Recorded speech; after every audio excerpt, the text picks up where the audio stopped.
Olá, galerinha! Muito bom dia! Hoje nós temos a nossa primeira aula aí para essa galera maravilhosa do 7º ano do Zila Mamed. Lembrando a você, meus amigos, que essas aulas estão sempre sendo colocadas no banco de aulas, que é o projeto do Zila Mamed para o fundamental e para que você, aluno, não fique sem aula, não é? Então, existe o banco de aulas. Você vai lá, tem aula do 6º, tem aula do 7º, tem aula do 8º. E você deve assistir todas as aulas. É uma forma até de você revisar conteúdo. É importante. Ok. Hoje nós temos a primeira aula do 7º ano. Essa aula, então, ela vai ser direcionada, logicamente, para o tema central do 7º ano, que é Brasil, né? Nós precisamos, então, entender algumas teorias para, lógico, pessoal, dominar aquilo que é necessário, não só para concurso, como para Enem, como para provas em geral, sobre o nosso país. Nesse primeiro momento de aula, nós vamos então começar a desmistificar algumas coisas que a gente pode não entender, já começando essa aula, para que você se deleite com conteúdo no nível do 7º ano e com boa qualidade. Bom, veja só, o Brasil é um país enorme, como você pode ver aqui, atrás de mim, logicamente. O Brasil é um país enorme. O Brasil, segundo alguns teóricos, possui 8.511.965 km². É muita terra, é muita coisa. Se você pegar 5 países da Europa, 6, de menor quantidade de quilômetros quadrados, vai caber dentro do Brasil. Então é um país continente. Ednardo, como é que eu vou entender então teorias sobre esse país? Como é que eu vou poder entender o Brasil? Bom, em primeiro lugar, você precisa saber que o Brasil, para poder ser entendido, ele foi dividido de duas formas. Essas formas são teóricas, lógico. A primeira delas é você dividir o território brasileiro em 5 grandes regiões. Essas regiões são físicas. Opa, Ednardo, que é uma região física. Físico é tudo aquilo que você pode ver e descrever. É tudo aquilo que ocupa determinado espaço e que pode ser entendível. Tá? Então isso é uma região física. No caso do Brasil, nós temos 5 físicas. Norte, Nordeste, Centro-Oeste, Sul, Sudeste. Cada região se divide em quantidades de estado. A região com mais estados é a região Nordeste, que possui 9. Depois vem lá o nosso Norte, com 7.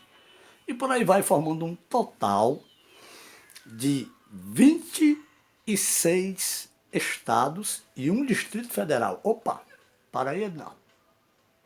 Para aí. Me explica como é que é isso aí.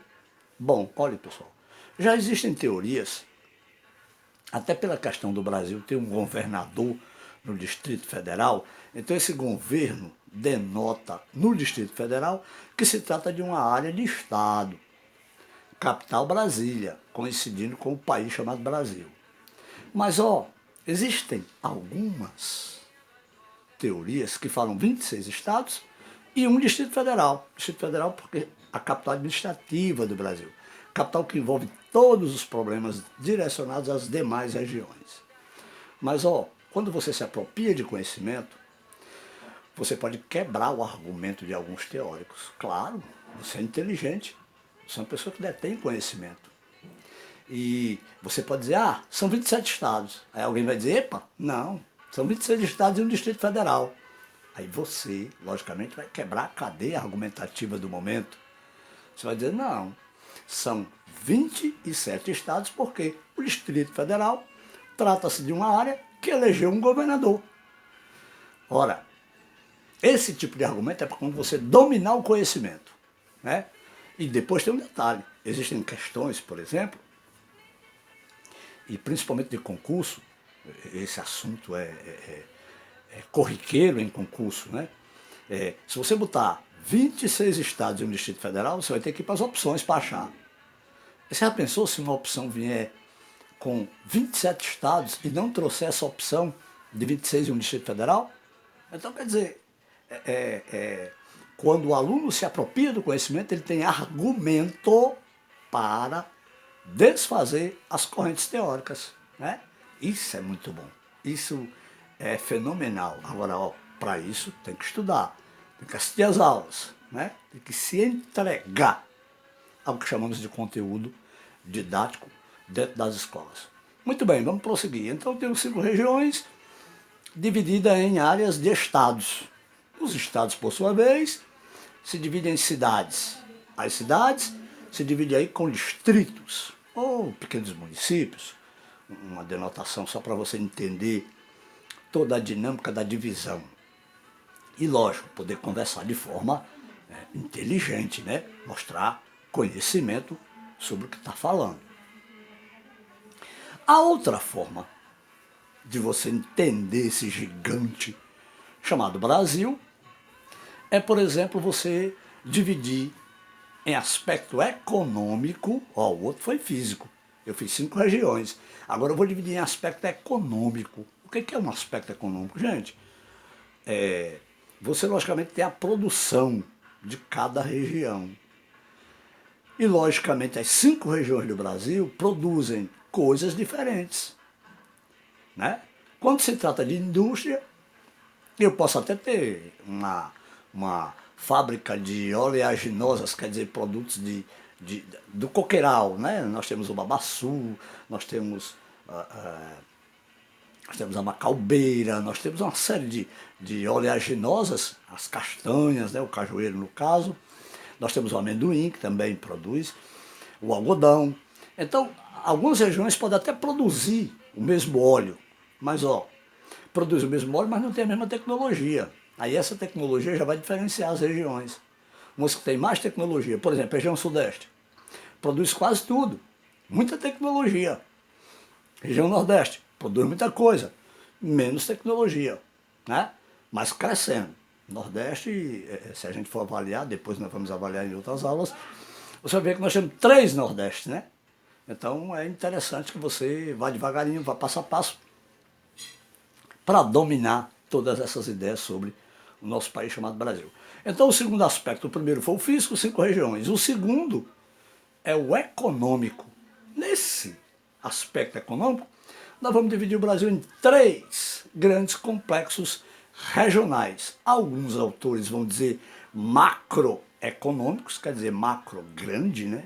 A produção da grande economia, e outros vão dizer complexos regionais econômicos.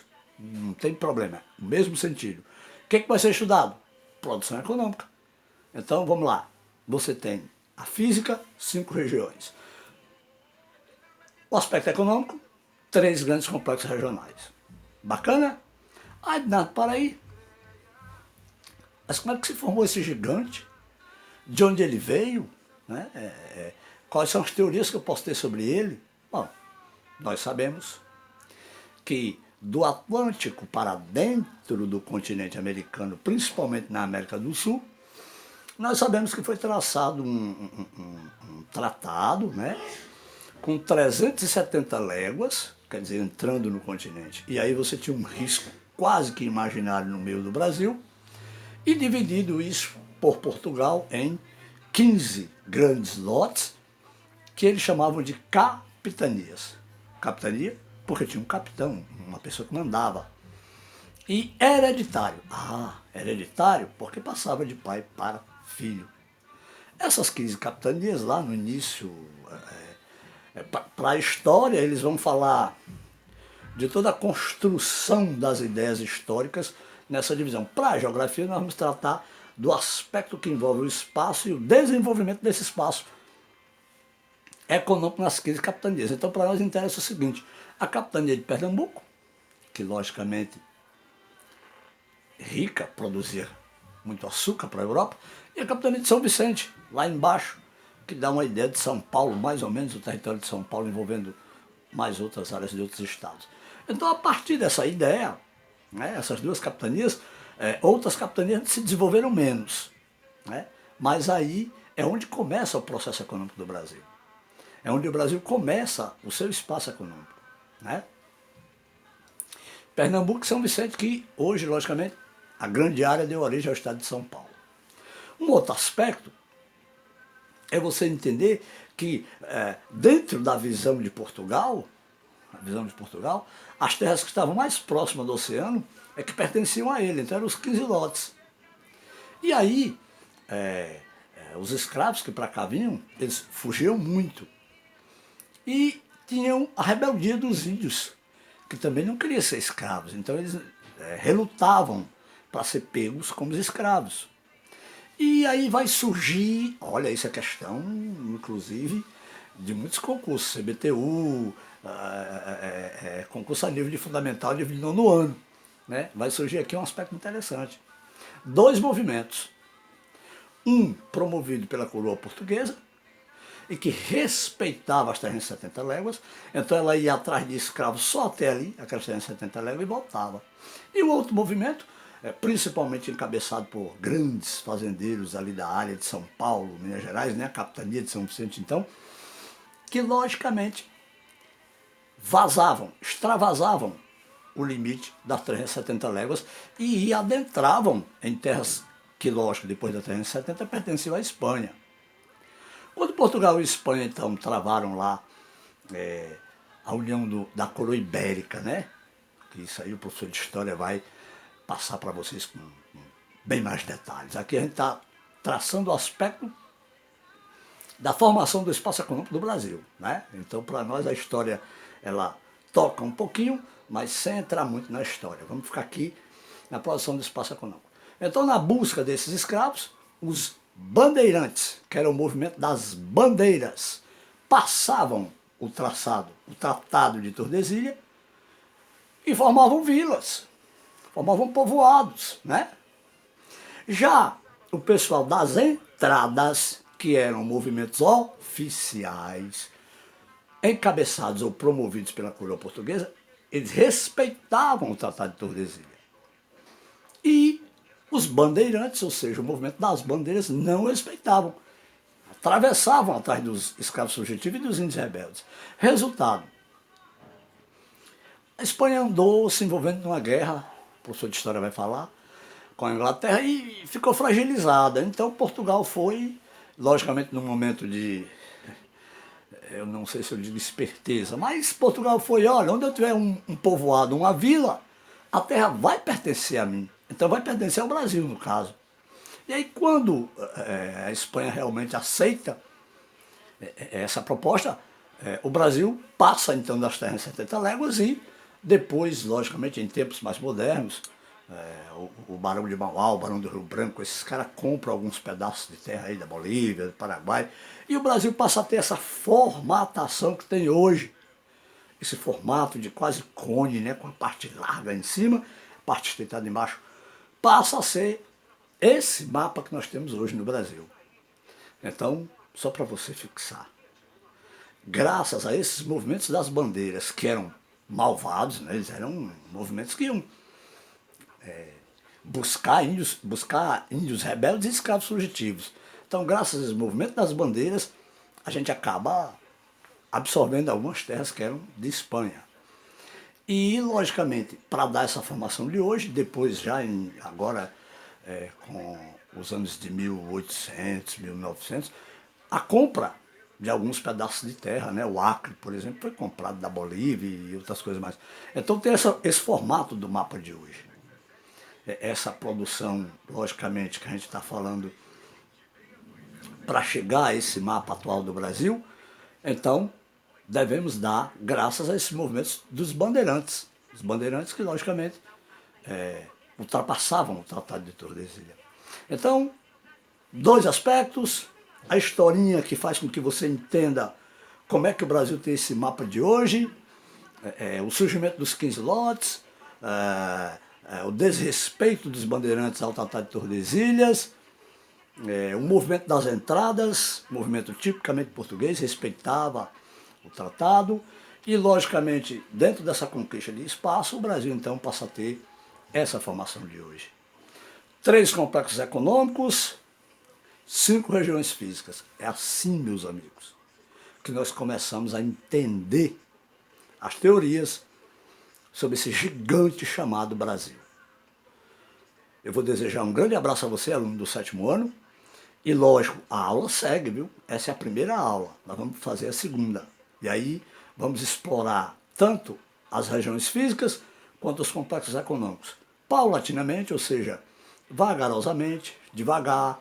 Se você tiver alguma dúvida da aula de hoje, você pode entrar em contato no meu WhatsApp ou no meu Gmail, que já está à sua disposição.